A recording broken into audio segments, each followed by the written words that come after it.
Hello. This is a question which comes up a lot on stream, or if not a question, like a discussion. How much luck is there in chess? Is a game skill-based or luck-based? Things like this. This is something that people get quite invested in and like to talk about a lot. And when there's something like that, I like to have a good answer I can direct people to that I've like put thought into and spent time explaining. Because if somebody brings this up on stream, like I have 15 seconds in order to try to answer, probably. So this will probably be more like an hour. Is there luck in chess? A lot of people say no, chess is a game of pure skill. That's one of the best things about it. I'm going to say something like very different. So, first off, if luck means random elements like dice and coin tosses, etc., which are inside the game, then yeah, for the most part, chess doesn't have those. I think everyone can look at chess and see you're not rolling dice all the time or anything like that, right? Sure. Even within this, there are already ways in which luck exists in chess, though. The rules for Chess 960, which is an official variant of chess, which is governed by FIDE, the professional body for chess, etc., do mention randomness. Rule F1 says before a Chess 960 game, a starting position is randomly set up, subject to certain rules. So that is literally the thing we're talking about. There is actual that randomness in at least a variant of chess. And this can be a very influential thing because when you're playing 960, you usually get to play white or black in a random position, but then you don't play that random position again. And so if you get a random position which favors white more or favors white less than usual, that's lucky and is going to affect the outcome of the game and potentially the tournament if you're in a tournament. So there actually is that randomness. And when you watch Chess 960 tournaments, often I have seen the tournaments drawing a lot of attention even to the randomness. Like they'll be pulling a ball out of a bucket which has position number 274 written on it or something like that, and then setting up the game accordingly. So yeah, this actually is in the rules of chess. Going back to you get white for one side, you get black for, yeah. White and black is also often decided by randomness in chess, and white is favored. People generally agree that at a higher level, the white player has a substantial advantage in chess.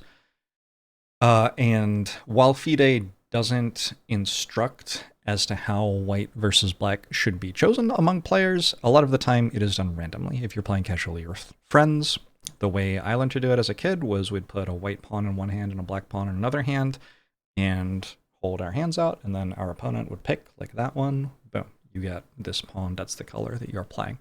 That's literally random. That is a drawing of lots. So even with that definition, there is luck in chess.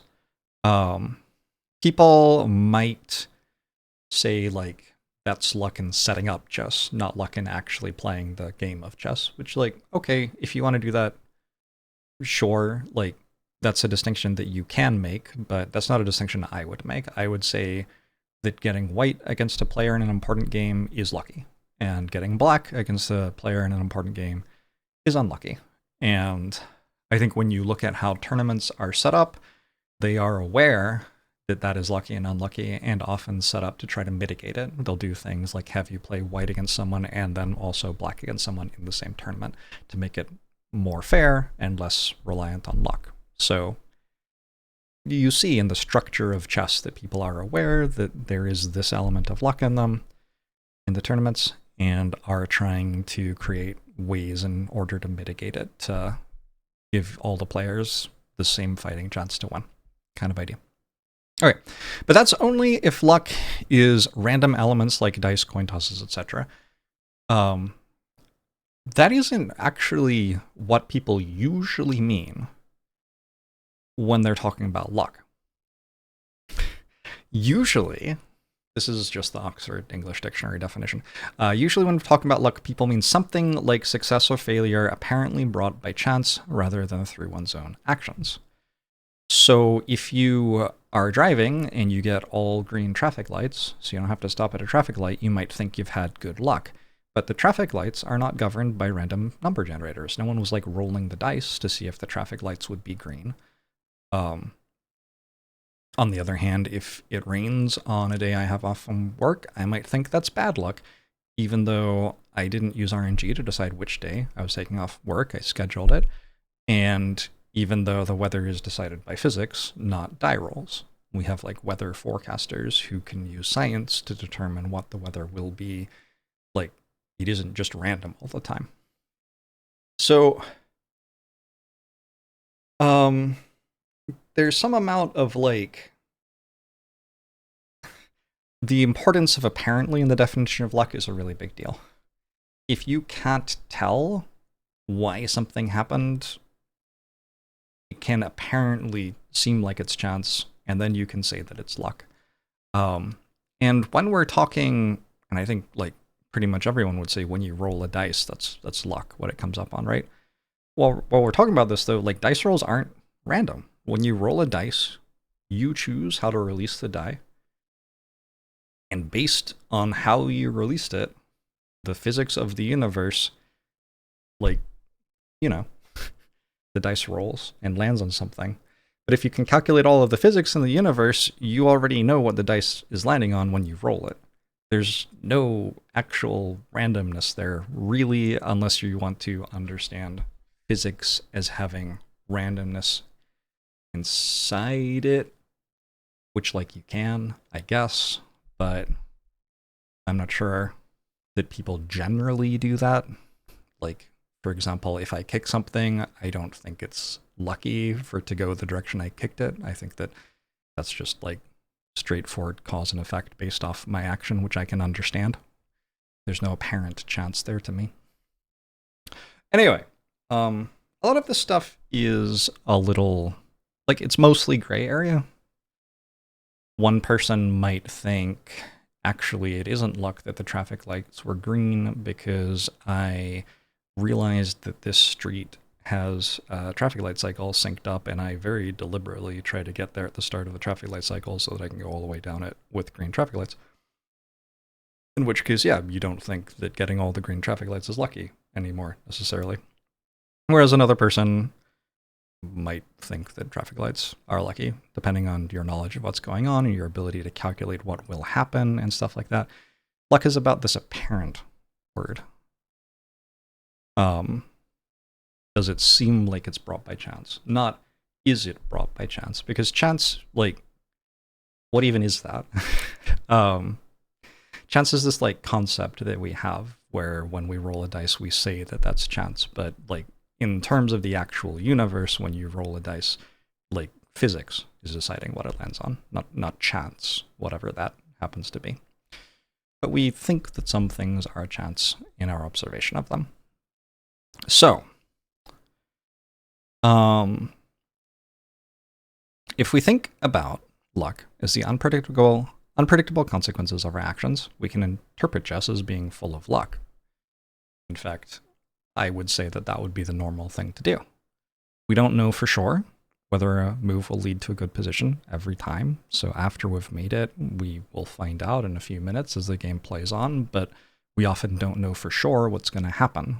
And so the position which we reach appears to us to be brought by chance, or at least it can, if that's how we choose to view the game.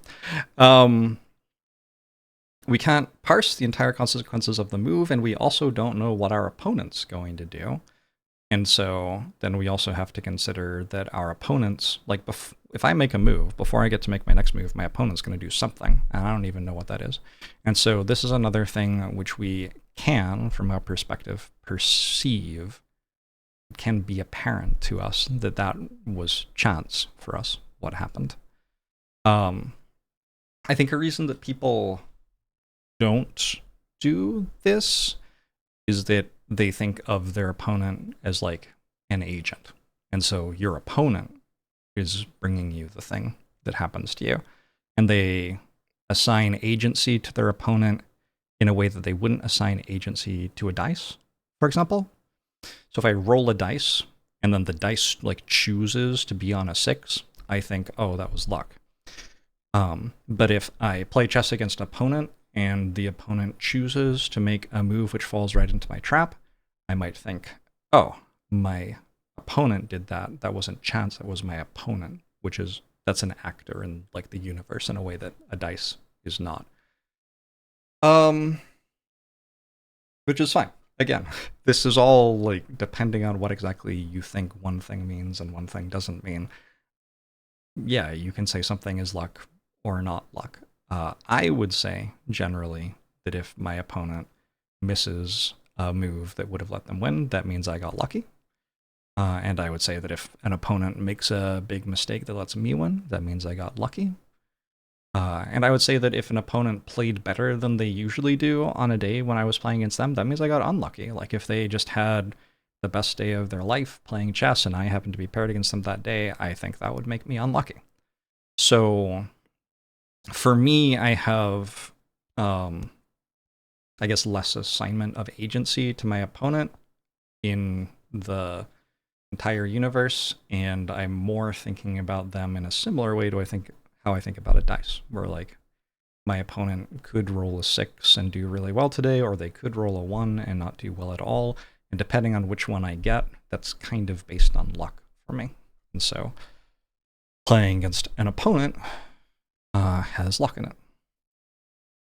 And I do feel like when you're analyzing games with a computer, you can see this very clearly, that like sometimes your opponent misses a move that would have let them win and the computer will tell you. So you didn't even have to realize that that move was there. Like it's written for you on the screen. The computer's better than any human at chess. They can see things that somebody like me, I'm like maybe somewhere in the 1600 to 1800 range for chess, perhaps, generously. There's no way that I'm going to be able to see something like that, right? Chess can even be understood to be like a slot machine. So I talked about like ways in which you could be thinking about chess having luck in it, especially with regards to our opponents, and us not understanding what the consequences of our moves will be because we can't see all the way to the end of a game of chess when we make a move. So what happens next is perhaps apparently brought by chance if we wanted to think about it that way. Which we like, again, you can kind of not think about it that way if you want. But like doubling down pretty hard on this, I actually think, and I feel this quite strongly, that chess can be understood to be like a slot machine. And I think a huge amount of the success of chess in the modern era is that it hits the same levers in people's brains as slot machines do.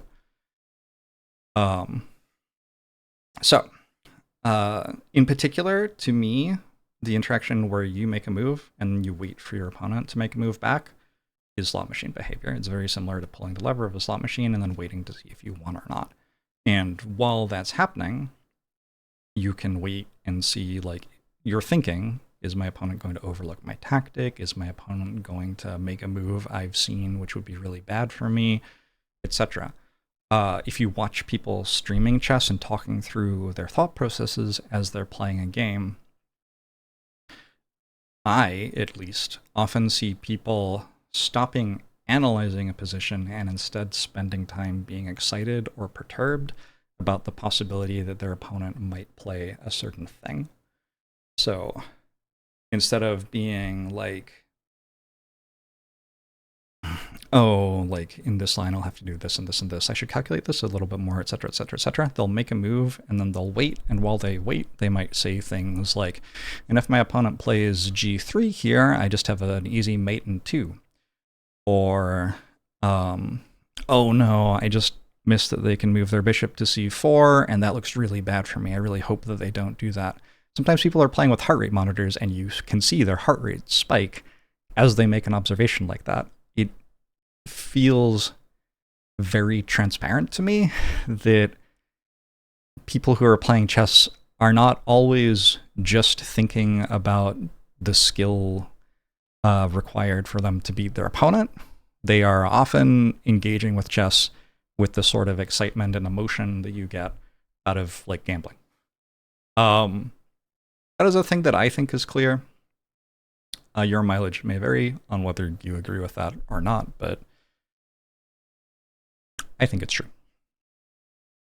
There's also, we can consider chess as a spectator sport. I just talked about watching somebody else stream chess, right? So this is something that I watch. I watch chess tournaments sometimes. I like to root for certain players a little bit. I also just really enjoy the logical analysis that you hear as you listen to somebody play through a game of chess and kind of talk through the decision-making process and so on and so forth. One of the reasons that I notice when people are like, oh no, they might have bishop c4, and then they start freaking out about that, is I really just want to hear them keep analyzing things. So like I prefer if somebody says like, and if they have bishop c4, I realize be in trouble, but I guess in that situation I can do this and this and this and this, which is often a part of it. Like, you're not only saying, oh no, they have bishop c4, I'm going to lose if they see that. You're sometimes observing that they have bishop c4, having like a spike of adrenaline or worry or whatever, and then re-engaging your like tactical mind, trying to work out how can I adjust my strategy in order to survive that move if they make it. So that's really fun for me. I like watching chess. And chess as a spectator sport also benefits in its engagement from the variance involved in who wins. So like no chess players always win or always lose. And especially in tournaments that we're going to see played by good chess players, they're all at a very high skill level, all skilled enough to potentially win a game against everybody else in the tournament, you would expect most of the time. A lot of the time. And so that makes it more fun to watch. It's more fun to watch a sport if you don't know ahead of time who's going to win. I think that is generally true, and I think that is pursued by people who broadcast sports. You can see sports trying to control for this. If there's some team or player who is just wrecking everybody else and winning every single time, that starts to get boring. And so leagues might angle toward closer competition with salary caps, or they might make rules changes, or they might change the equipment used to play the game, so on and so forth. Sports broadcasters have some concept of what product they want to show you, and they are trying to make that product be the thing that happens when people play sports. And usually they don't want it to just be a blowout where the best team wins every single time and there's no drama or chance of loss or anything like that. And so I don't think that chess, to my knowledge, I haven't like heard things about chess doing that in the ways that I've heard about something like Formula One or tennis doing that. Formula One and tennis both like quite overtly have made rules changes in order to make the games more entertaining to watch and more competitive. And I don't think I've ever heard of chess deliberately doing that sort of thing. But I do think that we see it happening anyway, just by means of like which thing succeeds in chess broadcasting. That thing is going to keep on being broadcast, and the other stuff isn't. So one reason that we've seen more and more shorter time control chess, and less like classical length chess where people are playing for like 3 to 6 hours for one game. One reason is the longer time control is very long, which means there might be excitement in it, but it's over such a long period that a lot of people are just not going to have the attention span to like get enough out of that. You need more excitement than that in 6 hours for people to want to watch in a lot of cases. This isn't true for everyone. People are different. Some people like watching test match cricket, which is 5 days long, potentially. Some people like watching golf tournaments, which are 4 days long, potentially. And, you know, those sports don't necessarily have excitement all the time. But I think that in the current culture that I live in, things with higher density of excitement do better as broadcasts than things with such low density of excitement. And so I think you see like blitz tournaments for chess becoming more popular, while classical time control tournaments for chess become less popular. And part of that is the length, but I think another part of it is the decisive results. People want to see a game where either person could win, a game where there are moments where whether someone sees a move or not decides the outcome of the match, and they don't want to see like intellectually contested classical draws in chess, which like is interesting because insofar as people think that chess is a game with no luck and attach themselves to that idea, which like maybe it's true if the words you're saying mean the right thing in your head for it to be true, sure, like maybe. But like I think why people are invested in that idea and why we have conversations about it is that there's a desire to see chess as an intellectual thing, as like a thing which can translate to other areas of your life. If you're good at chess, that means you're smart. And being smart means that you'll be successful doing other things, or that you can speak authoritatively about issues that are not chess or things like that. I mean, I get it, right? Yeah. So people want that, right? It's really interesting though that like watching blitz chess does better than watching classical chess, because classical chess is the thing that is closer to that, in my opinion, than blitz chess is. But anyway, whatever. I think it's really interesting with this is that I think there are clear differences between this form of excitement for watching chess and how chess was observed in the past, where nowadays, because we have so many players with such high skill and they're able to play against each other so often, not only flying around to tournaments, like there's enough money for people to fly in planes, which didn't always exist, by the way. So if you wanted to play someone in America, you might have to like be on a boat for 3 weeks, over 100 years ago. So yeah, these good players are able to play each other lots, and so we're seeing that they're able to beat each other and that they're fairly evenly matched, and it can be exciting to watch a tournament of them and know that like who wins is up to who shows up on the day, and it could be different people depending on small things going right or wrong. I think that like over 100 years ago, that wasn't why chess was compelling to like an observer. And instead, the stories that I've heard, obviously I wasn't alive, but stories I've heard about it have more been about players of particular skill showing off, like playing really impressive moves or daring piece sacrifices or something like that in order to win games against players who are just much worse than them. And I think a lot of that is that the best players were drastically better than the second best players at other times in history compared to now. And then even if you had like 5 players who were perhaps relatively close in skill, how do they even play each other? Like if one of them lives in Russia and one of them lives in America and one of them lives in Europe and there are no planes and no internet, like you can't have your excitement about chess be tied to watching those players play each other all the time, because they're just not logistically going to be able to. When good players did play against each other, it was very exciting, but that wasn't because like people knew that they were evenly matched and that it could go either way. That was more because people were going to find out which one of them was better, and those matches tended to be stomps because one of them was better, and finding that out was exciting. So that's more the narrative that I understand from like further back in chess history, but still relatively recent, like 100 to 200 years ago kind of thing. Let's talk about why then people like this idea of chess as an intellectual pursuit where playing well makes you smarter or implies that you're smarter and will be more successful at other things and stuff like that. Because that's like a cultural judgment rather than a scientific one, in my opinion.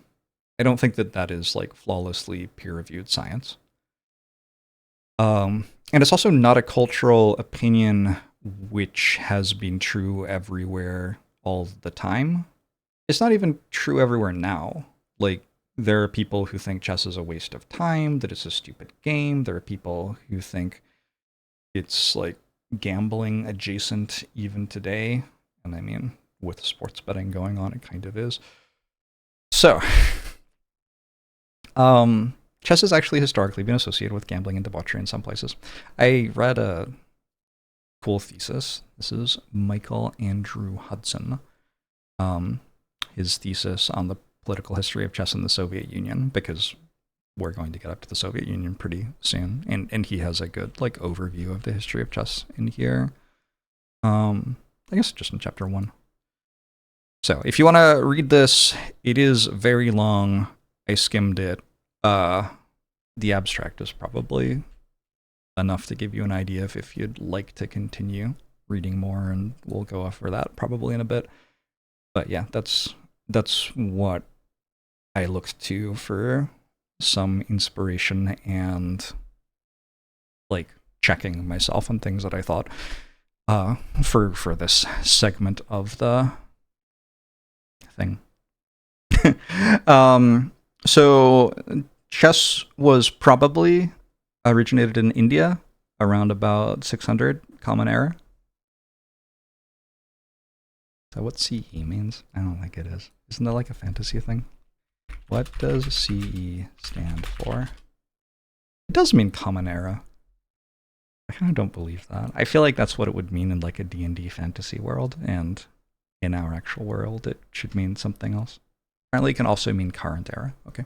Anyway, so people in India apparently like wrote poems about chess and had ornate chess sets with beautiful pieces and stuff like that. Whereas, oh, interesting. Thanks for the sub, dang that guy. Sometimes that happens while I'm offline. Whereas, when it moved from India to the Middle East, it was first off associated with a different culture, which was perhaps not super chill. So there's that association, which made people think less of it. And it was also associated with gambling a lot. The fact that you might play this game in a tavern with your friends while you were drinking, and perhaps also playing other games like dice and stuff, meant that, okay, it doesn't have dice in it, but by association, people are thinking of it as a gambling sort of game. And like, again, the point is not whether it is or isn't, and I think that you can kind of tell yourself the narrative you want to tell yourself for this sort of thing. The point is just that you can tell yourself the narrative you want to tell yourself. Like, different cultures have had different defaults on this question over the course of time. When it moved to Kievan, Russia, this was 800 or 900 Common Era, people really liked it there. Seems to be how stuff worked. Literary references portray it as an integral component in the arsenal of martial attributes essential for the typical Kievan hero. That's me quoting Michael Andrew Hudson, not a primary source from that time. This met with official friction from the church because they adopted Christianity in like 1000 CE, I think, ish, and the church associated chess with paganism, which is a different thing from luck and skill entirely, and also a different thing from gambling. But I mean, yeah, I am very familiar with churches frowning on things associated with paganism even today in my own life. So, you know, I kind of have a sense that that's a thing that can happen. I imagine it looked a little bit different in the year 1000 compared to what it looks like now. And I think despite the church not liking it much, it was still played a lot by people. So, you know, the church wasn't omnipotent here. Yeah, I thought like that's kind of enough to give you an idea of how it got to Russia. Started in India, went through the Middle East to Russia via trade routes over the course of 200 years or so. And then we can like fast forward a lot because history is very long and the individual details don't matter that much. Chess was used to train soldiers during the Russian Civil War and before the Russian Civil War, which happened World War One-ish.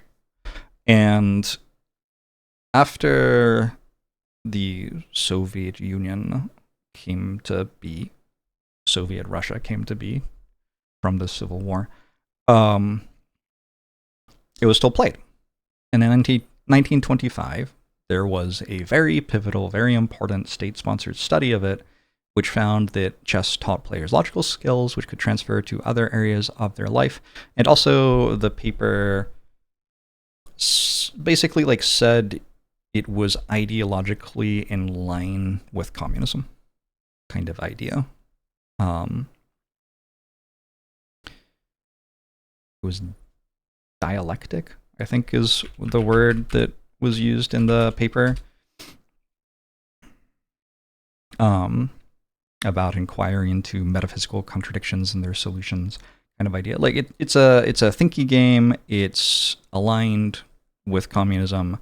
We like it in Soviet Russia, and the Soviet government, seeing this paper and with the history of chess already existing in that geographical region of the world, decided to invest very heavily in it and started setting up schools for people to learn chess in. And it was no longer just a part of educating soldiers for battle, which, like, by the way, kind of a fascinating thing, right?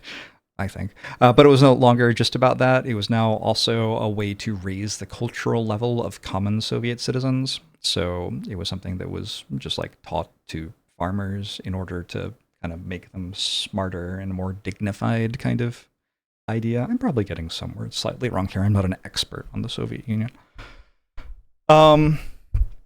And yeah, as conflict between communism and other ideologies progressed over the course of the 20th century, chess started to feature in that conflict. Chess was like a cultural export of the Soviet Union. They would send their players to tournaments even when like their country was very closed off to much of the world. One of the ways in which they were sending citizens out to like interact with the West or whatever was they were sending some of their best chess players to play tournaments in like Britain and stuff like that, trying to beat the West at chess. And yeah, securing a Soviet chess world champion became a state project, and it succeeded in 1948, shortly after the end of World War II. And then Soviet players held the championship until 1972. So this is a period of massive domination of the Soviet Union over chess for much of the 20th century, and coinciding quite heavily with the Cold War, where the discussion of the ideological value of communism versus capitalism was ongoing and heated. I suppose it kind of still is now, but like I feel like during the Cold War it actually was, whereas now it's kind of just people talking about shit because like who's the communist country we're comparing to at this point? The Soviet Union's not that anymore. At this point in history, I think this was much more tangible and real. And then in 1972, Bobby Fischer defeated Boris Spassky. Very important moment. This was like televised and people were watching, even people who didn't care that much about chess themselves as players and stuff like that. But yeah, like this is kind of like alongside the space race almost, where the idea of reaching the moon first became a point of reference to the superiority of the capitalist system or whatever. And this is largely like propaganda efforts and stuff going on in an ideological war. And now we've got this thing which the Soviet Union keeps saying is very like intellectually important and proves that they're better than everybody else. And then boom, Bobby Fischer wins the world championship after like decades. And all of a sudden the US is now invested in also saying that. They're like, yeah, chess is a really logical game, which says a lot about the culture you come from if you can beat the best in the world at it. And that means that we're the best kind of idea, right? So we have two gargantuan powers of the 20th century who are both invested in propaganda efforts to try to make as many people in the world think that chess is all about logic and a sensible judge of character and stuff like that as they can. And I think probably that's a decent amount of why people push back so hard about the idea that chess has luck in it. I think we are at the tail end of 100 years of quite heavy propaganda about that thing. Who knows what's going to happen next? Because we're kind of shifting heavily away from the idea that that matters, I would say, at this present moment in history. And like sports betting is getting legalized and is on TV and is showing up at baseball games and stuff. Like the idea that the appropriate pursuit is one of intellectualism and character does not feel very American to me, whereas I feel like 50 years ago it would have much more so. At least that is my impression from reading about that period of American history and everything. I wasn't alive. I don't really know. But it's kind of my impression. So, that's why I think that people, like, okay, so I'm not saying that everyone is only saying it because of that, right? You can have personal reasons for thinking that there's no luck in chess, or for feeling like what you would call luck doesn't exist in chess, or whatever. I just think as a broader observation, this as like a cultural meme has definitely been pushed by propaganda for the last 100 years. And it's hard not to acknowledge that if you're having a conversation about whether this is a majestic game of pure skill or a game that has a decent amount of variance and some luck, and like people can win on one day and lose on the other, because you know it's not just about whether you're better than the other person, it's also about some things that are out of your control. One thing that I wanted to do was kind of observe what game theory said about luck, because if the way we're talking about luck in chess doesn't feel like it matches the normal dictionary definition of luck to me, maybe it matches the game theoretical definition of luck. But luck isn't really something easily mathematically defined, and it's not really within the realm of game theory. So I don't know that you're going to find much consensus in papers about this thing. Like, game theorists, for the most part, don't feel very concerned with trying to measure luck in a game. They'd be more concerned about, like, saying, oh, this is the strategy to win it. Yeah. There are concepts like variance, concepts like reward distributions, concepts like strict dominance of a theory versus weak dominance versus other things, which are all kind of adjacent to luck, but I don't think game theory in general is invested in using luck as like a rigorous term. So I think, like, mostly if you look for luck in game theory, you find that you can kind of say it is whatever you'd like it to be. Like, you might say that a strategy with strict dominance over another has no luck involved in it, or something like that, maybe. I saw some people, these tend to be like blog post kind of things rather than like academic journals or books. But I saw some people online, like scrolling through Wikipedia and following links and stuff, saying that they wanted to define luck as the sum of the equity someone gains or losses from random elements in a game. So, for example, if you have a certain chance to win a game of backgammon, and then you roll a dice, and now your chance to win the game of backgammon is 5% higher, you would have been like 5% lucky so far in the game. And then at the end of the game, you'd sum up all of those things and say, well, overall, I got plus 16% luck or something, which, like, on average, I should get 0% luck because luck is zero sum. Like, if I get lucky, my opponent gets unlucky. So for me to get 16% luck, they had to get minus 16% luck.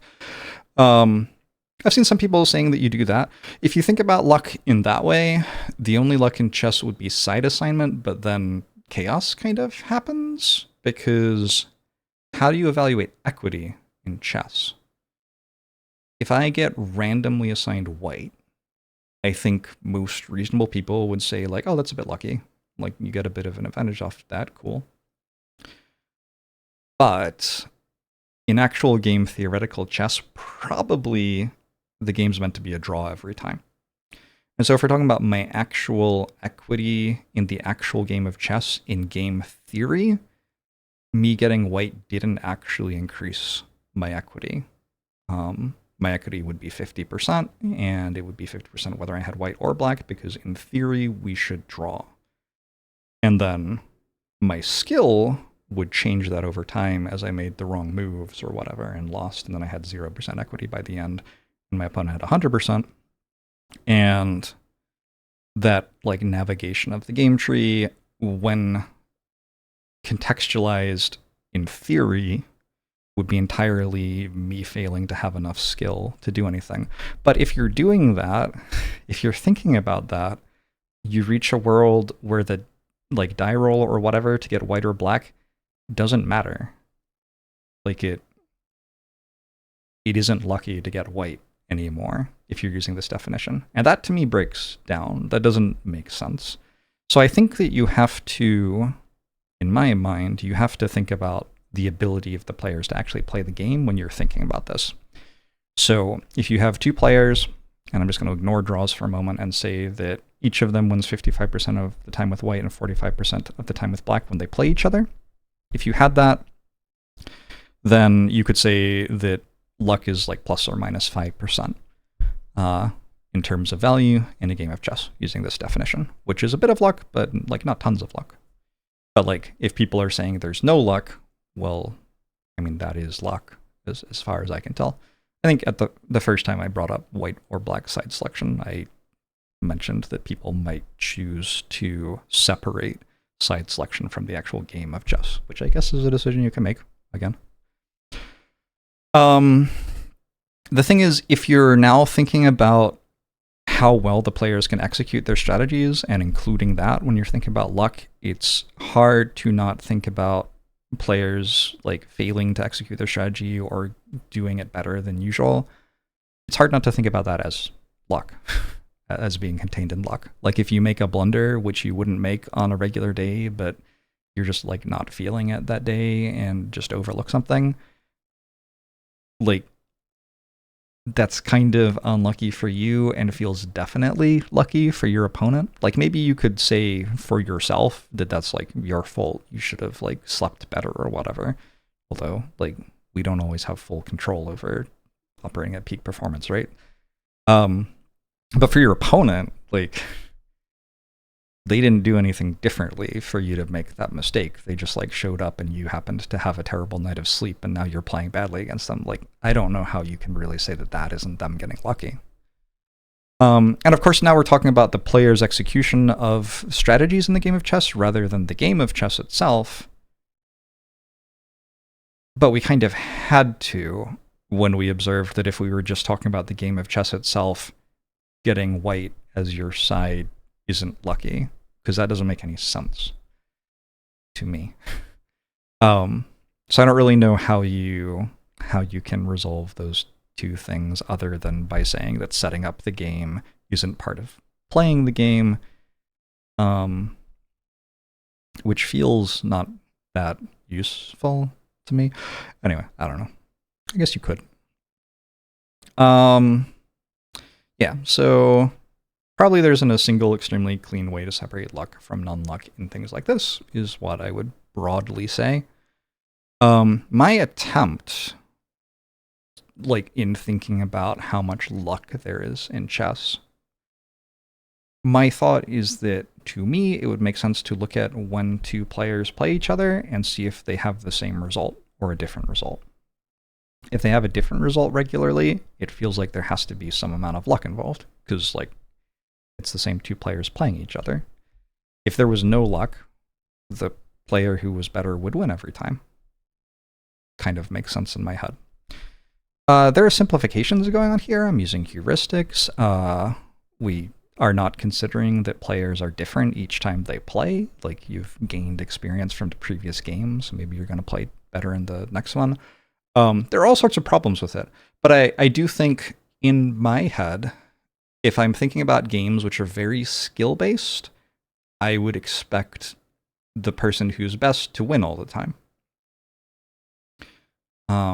I think that, like, when I'm watching people run the mile at the Olympics or something like that, I think that that's quite skill-based, and I feel watching it that the fastest runner has won, and I don't go away thinking like, oh, they got lucky to win that one. And I feel like it's like more true when things like running or cycling or something like that, that the best player tends to win more often, or best athlete tends to win more often. Now, I'm not 100% sure that that's true, and it's possible that running isn't the best example, but that's a thing that makes sense in my head.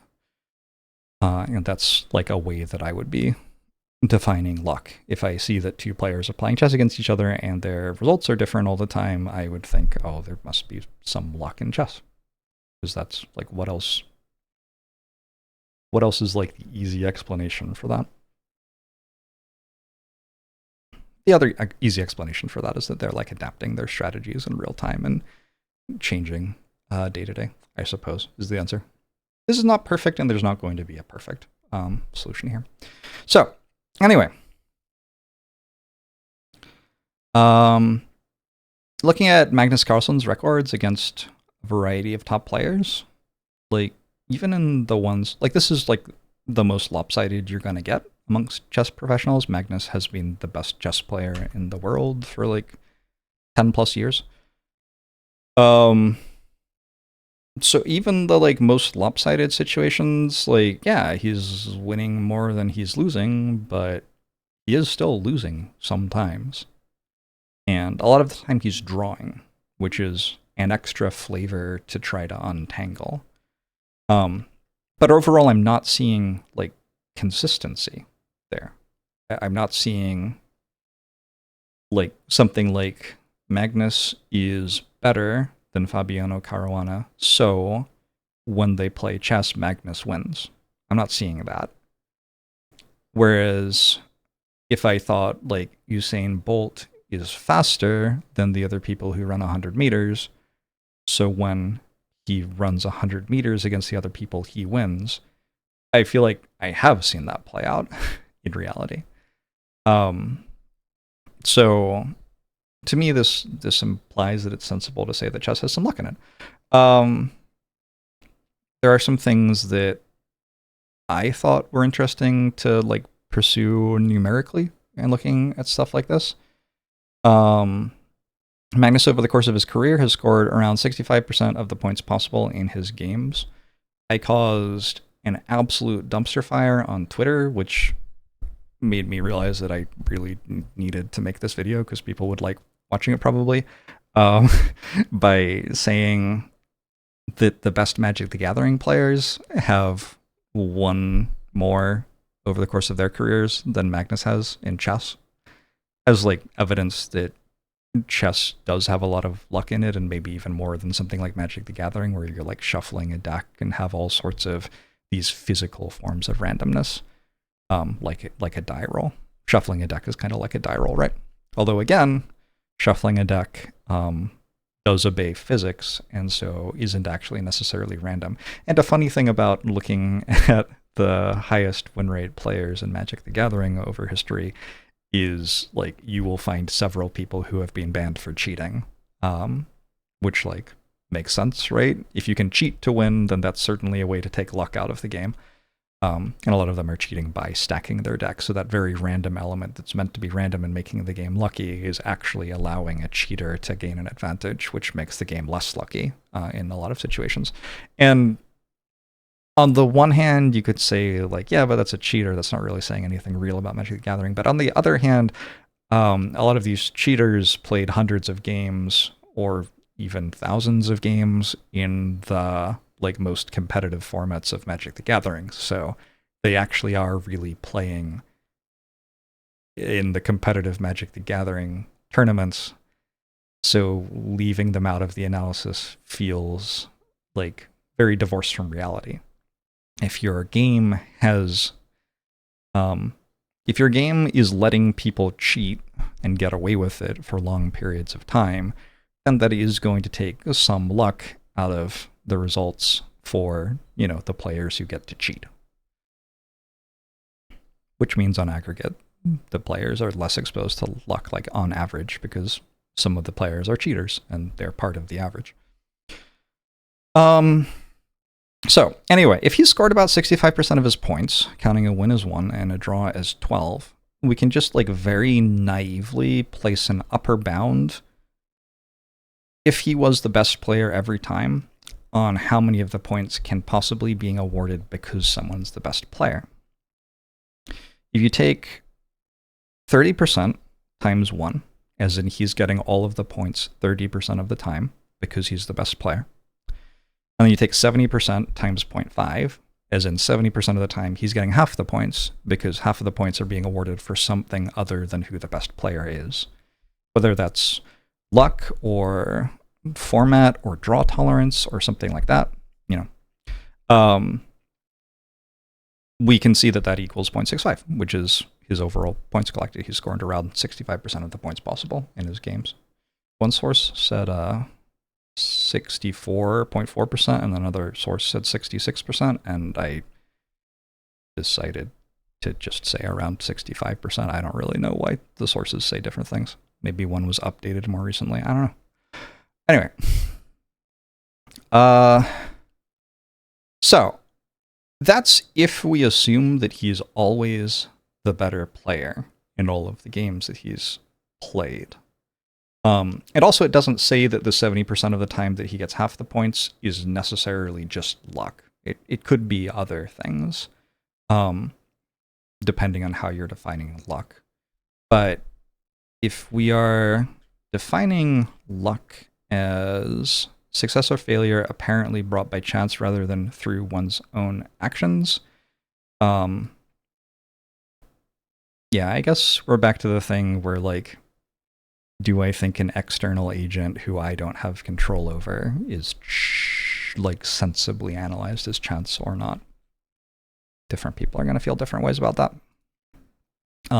But it seems hard to say that like he's responsible for the half of the points that he gets here, because if he were and he's the best player in the world, he should be getting more than half of them. Like, it seems like they're being distributed in some other way. We'll get into that a little bit more. I wasn't really satisfied with that level of analysis on it, so I did some more. The matter of draws. So one reason that Magnus has variable results is that he draws so often, right? Chess doesn't just have wins and losses, it also has draws. And so one thing we could do is we could say, if a player who is better than another player plays against them and draws instead of winning, they got unlucky. They deserved all the points for being better, but they only got half the points because they drew, and so they got less than what they should have gotten if the game was just about skill. Is the game about crowning the person who is better with consistency, or is it about something else?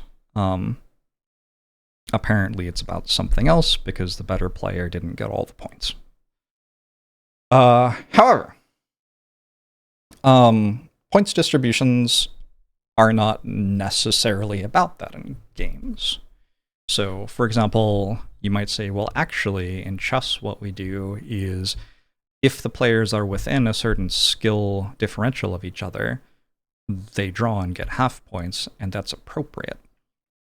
And so in order to actually win, you have to be much better than your opponents. In order to lose, you have to be much worse than them, at least on the day. So that's like a thing you can say, which is, going to contribute to Magnus getting around 65% of the points possible instead of getting close to 100% of the points possible, is that like there are other players who are close enough in skill to him that they should be drawing. So chess is a game of skill. Magnus is really good, if not always better than his opponent, then like almost always better than his opponent, at least recently. But still, chess doesn't give him all the points. Chess gives draws out a lot. And like, that's all well and good. But I think an important angle to look at when we're talking about luck with that is that makes it so there's more luck involved. If a range of like 200 rating points you're meant to draw in chess or something like that, if you're within 200 rating points of another player, and like sometimes you do and sometimes you don't, and then you play a tournament where players can win, draw, or lose, that tournament is going to award first prize to the best player less often than it would if there weren't any draws.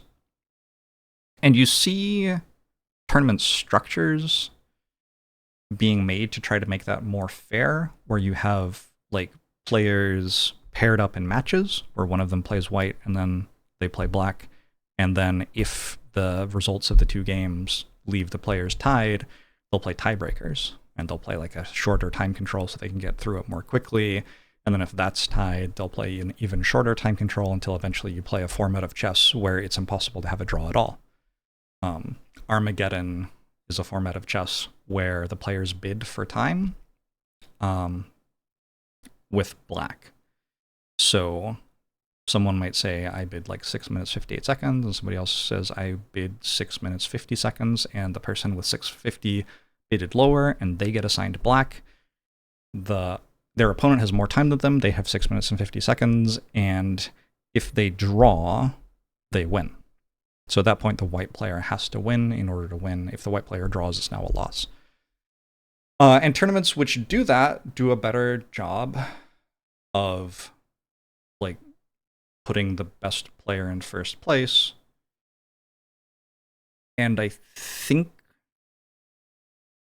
okay, so like it's possible that isn't always true in actual reality circumstances, but I believe it's true in theoretical circumstances, because if you take the draws out of results of good players, of players who have higher than 50% overall winnings, the percentage of winnings that they have goes up.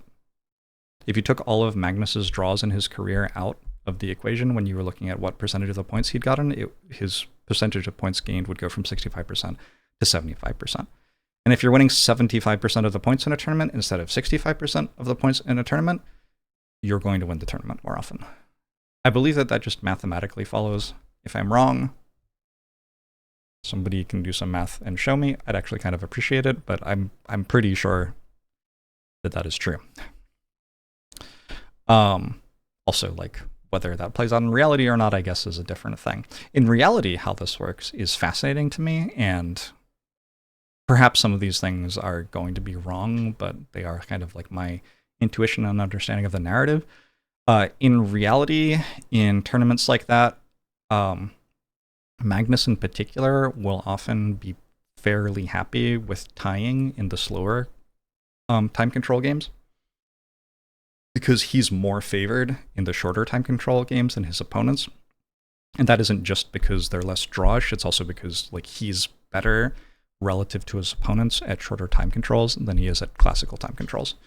So like if his opponent has an hour and a half to solve all the problems that Magnus can throw at them, then his opponents do better. Whereas if they only have 15 minutes to solve all the problems that Magnus throws at them, his opponents do worse. Magnus does better in lower time controls. And I would identify that as certainly adding evidence to the idea that the game being drawish like adds more luck to it to a worse to a sorry adds more luck to it for a better player. Like seeing that Magnus is often pretty happily taking the draw, going to tie breaks, and doing better in tie breaks than he does in classical chess implies that by doing that he's able to take some of the luck out of the game and get more skill expression as the better player. To me,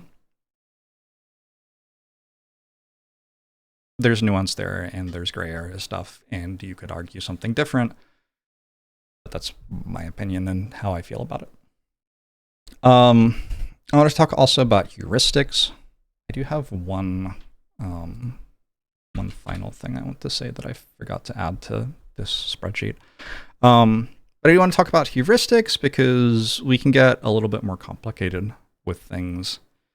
And at this point, we might be like completely divorced from the thing that needs to be talked about.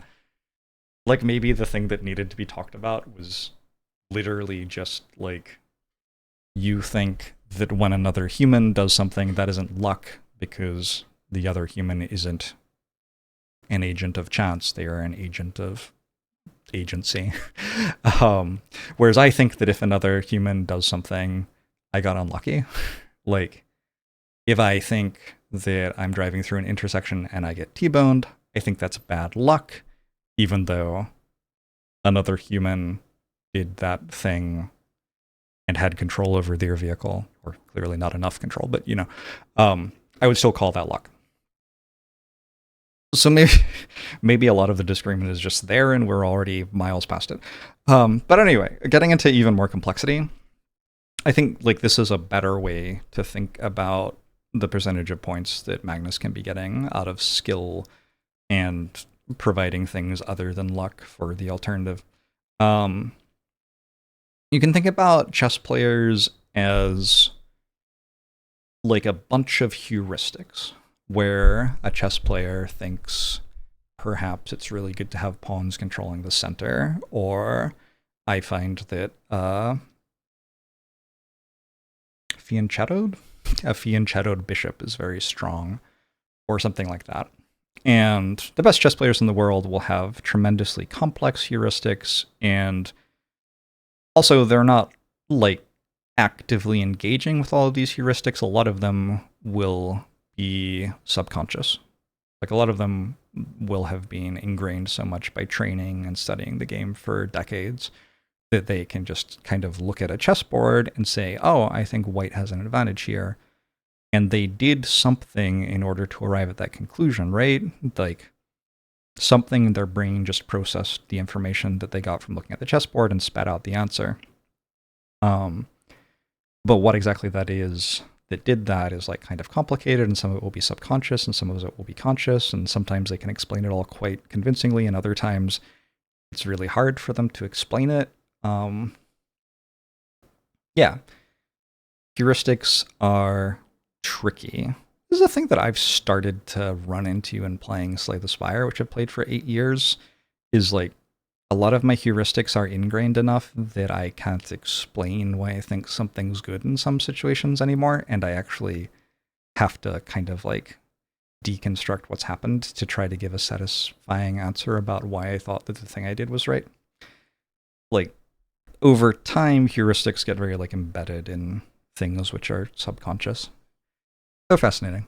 But yeah, if you're thinking about Magnus as like not just like a player who has a high skill level of chess, but rather a collection of ideas about how to play chess living in his brain is what's deciding his skill. One power to that is that now you can say, well, a reason he might lose to Fabiano Caruana sometimes, even if he's like overall a better player, is that one part of the heuristics in his head, which decide how he plays chess, was weak. And in that game, Fabiano's heuristics hit that part of Magnus's analysis in his head and were able to beat it. And so I thought conceptually that an easy way for me to kind of visualize that idea is if you roll a d6, like obviously you can only roll 1 through 6 with that, so you can't get as high as if you roll a d20. But sometimes if you roll a d6 and you roll a d20, you will roll higher on the d6, even though the d20 like is better at rolling high numbers and has a better average expectation and stuff like that. It's just like sometimes the weaker thing can defeat the stronger if there's enough complexity going on and stuff like that. And the fact that I thought using dice to observe this when I'm talking about skill and when people are talking about dice as being luck objects is kind of fascinating, and it's not lost on me that that's a bit confusing. One blog article I read that I liked a decent amount pointed out that there are games which are just full of dice rolling, but you roll enough dice that in the course of one game, the randomness has long enough to mostly average out, and there's actually a lot of agency in playing and how you like win.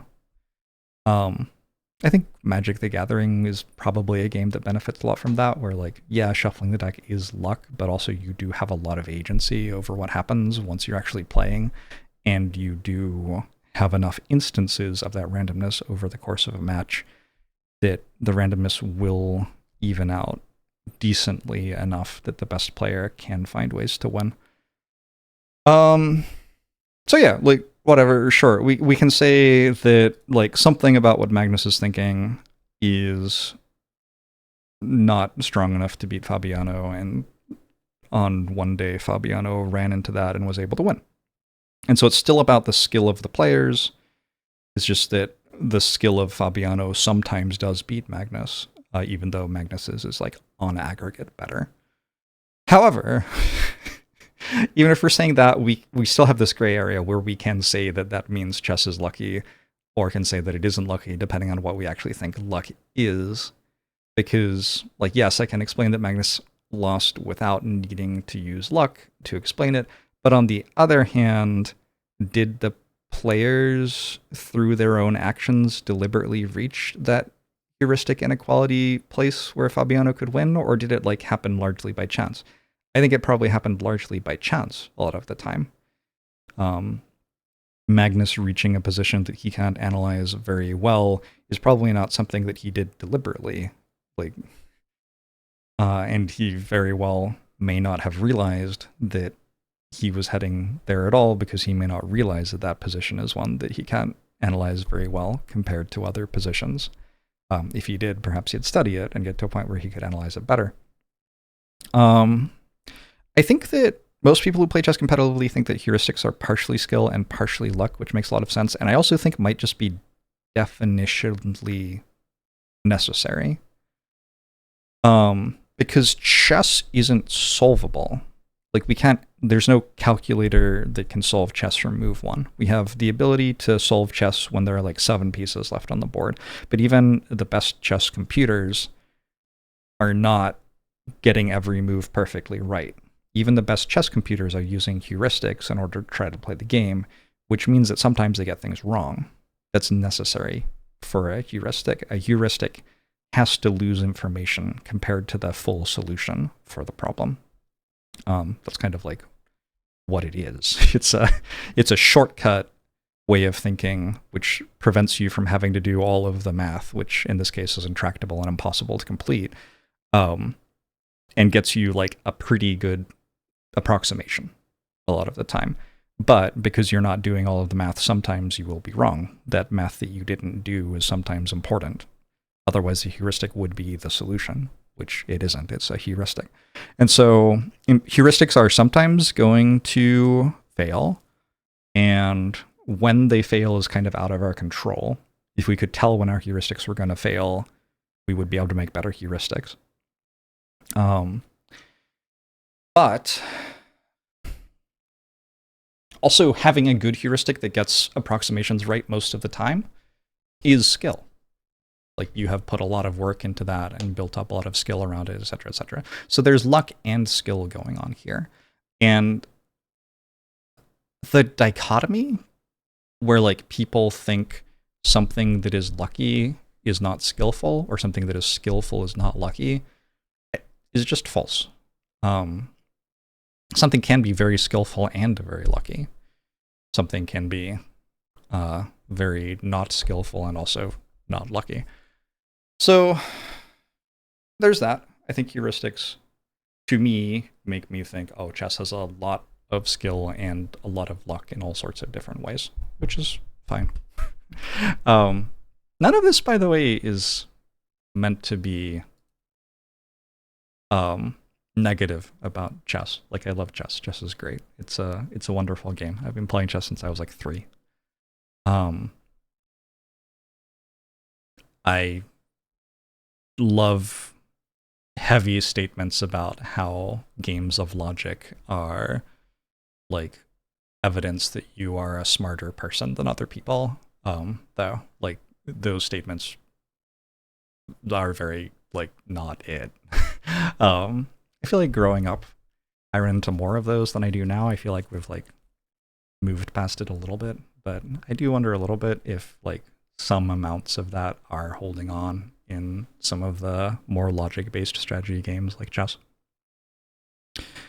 I think an example of luck-based heuristics is if you spend a lot of time studying an opening and training your heuristics on a certain position and maybe find a new move that nobody else has played before, there's a lot of luck in whether you get to actually play that position when you're playing against an opponent, because they get to make moves, right? So the two of you together are arriving at a position and they don't have to come along with you to the position that you've studied. They might take you somewhere else.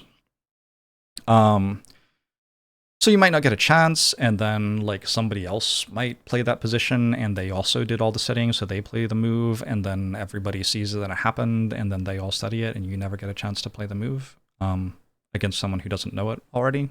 That can happen, and that's a thing that happens all the time in competitive chess. I'm in like a Discord with some chess players who range from Super GM down to like 16 to 1800 level. And I asked them whether they thought that luck existed in the chess that they played. Because, again, we're like separating from chess in theory and trying to... For me, I'm interested in chess in practice. Do the players actually experience luck in the actual games that they play, rather than in theory, does chess have luck in the abstract? I think that that's a more interesting thing to talk about, is what people actually experience. And one thing that was really interesting to me was someone who's like, I think in the 2200 range or something like that. I hope I have not gotten that wrong, and I hope it wasn't insulting if I did. Said that like his level of chess, he felt actually had the least luck, because he felt like at lower levels, like anyone could make a massive blunder at any time, which would decide the entire game. Whereas at his level, like people were good enough to make mostly good moves and not many like horrific moves. And so making a particularly good move could win you the game, or making a particularly poor move could lose you the game based on like your analysis. Basically, the game had tolerance for the sorts of moves that he's usually making, such that the result would like tend toward a draw if everyone played kind of as normal. But if he had a really good day, he felt like he'd win on account of his like extra skill and effort. And if he had a poor day, he felt like he'd lose on account of his skill and effort. And so his result felt like it was very well mapping to how well he actually played. And that was, I compared to lower levels where like people could just have a really bad move out of nowhere, and that's not really connected to how they're thinking about the game or something. It's kind of more random because they don't have the heuristics in place to analyze things and everything. They're kind of in the dark a bit. Comparing to like higher levels, though, he pointed out that in order to win games, it felt like catching someone in some sort of preparation where you had an advantage over them in the position that you reached was a really big deal. And that is luck.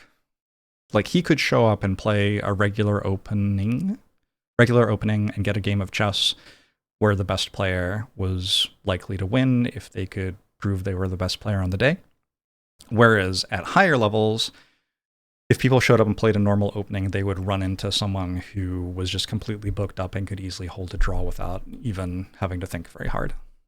And so getting a chance to win it all became a matter of luck, where they had to find some sort of opening angle which allowed them to get any sort of real game against their opponent. I thought that was to me, that was quite an insightful comment, and it made some sense. And yeah, I think mostly other people echoed a lot of the things that I've said in here. I made this before I asked, and nobody said anything that made me think, oh, I should go change something, because like everything fit pretty reasonably with the stuff I've said. I had one example of how you might think about there being intrinsic luck in chess, which I thought might resonate with people who don't even play chess. And I just think that this is like a pretty good example. Chess is, by format, a multiple choice test.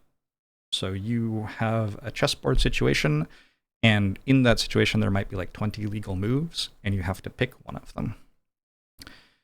And you can think about it as a multiple choice test, where if you pick the strongest one, the one that leads to you winning, you got the question right. And if you pick something else, you get the question wrong. And in the case of chess, like how wrong you were matters. So if you got something like very, very, very wrong, you get, immediately lose the game. Whereas if you got something slightly wrong, maybe you're okay. But it's kind of like a multiple choice test. And I feel like anybody who has taken a multiple choice test in like school or whatever has probably got experience and understanding of how there's luck involved and how well you do, because they're not incredible at testing all of your subject knowledge. If you run into a question, you can eliminate like half of the answers immediately, but then you're left guessing between two at the end. That's luck, whether you get it right or not. You could flip a coin and pick one, and if you really have no idea which answer it is, like perhaps there is no way to do better than that, and that's literally a luck object that we were talking about before, where like if there are coin tosses in your multiple choice test, there's luck. Although again, this is something that the person's doing, not the test itself. But like I feel like it's generally understood by people that multiple choice tests have some variance and luck involved in them, where like somebody will do better one day than they do another day because the 50-50s that they had to guess on where they didn't have certainty about the answer, they got luckier. Or also because the subject knowledge that they were tested on happened to be the stuff they were more comfortable with or the stuff they were less comfortable with. I think this is true of like all test taking, but I think it's especially true of multiple choice test taking, where because you're just circling an answer or filling in a circle for an answer instead of having to like write an essay response, it isn't necessarily communicated to the person grading the exam that like you didn't have a fucking clue what you were talking about other than remembering that one fact from like class in week 3. If you're writing an essay response, and you have no idea what's going on, you're not going to have many chances to convincingly write that essay response. And on the flip side, if you're writing an essay response and you do know what's going on, you have lots of chances to show that you do. And so I think that multiple choice tests can be understood to have some intrinsic luck in how they're set up. And I think that you can see that there are other ways of testing which have less luck. Like they do a better job of testing the subject knowledge of students. And, they take longer to administer and stuff, so maybe they're not as popular. But if we could do them, if we had the resources, we would prefer to. And I think that's a thing you can see in chess as well, is that intrinsic in the way that you're having to move the pieces around, and that means you have to guess between two moves or you can't tell which one's better and stuff like that. Intrinsic in that is luck. And if you played chess, if you changed the rules such that instead of like moving the pieces around, you were explaining to a panel of arbiters your understanding of the position and saying like, and so after much analysis, I have realized that one of these two moves is superior, and I'm not sure which one it is, but I know pretty confidently that one of those two moves is right, well, you can get partial credit that way, which allows variance and more accurately measures your skill. And if you're playing chess in that way, probably the better player would win more often. And that would mean that it intrinsically had less luck in it. And if you can imagine a format of chess which intrinsically has less luck in it than the current format of chess, then the current format of chess must have some luck intrinsic in it. How else could you make it lower? It can't go lower than 0, presumably, until somebody invents negative luck. Yeah. So that is my answer on whether or not there is luck in chess. It did end up going a bit longer than an hour. I hope you enjoyed the chat. I find this sort of stuff fascinating. And yeah, it was really fun to make the video. So I hope you enjoyed it. Thanks for tuning in. Do the stuff. Go to XQC's channel and subscribe to him. Bye-bye.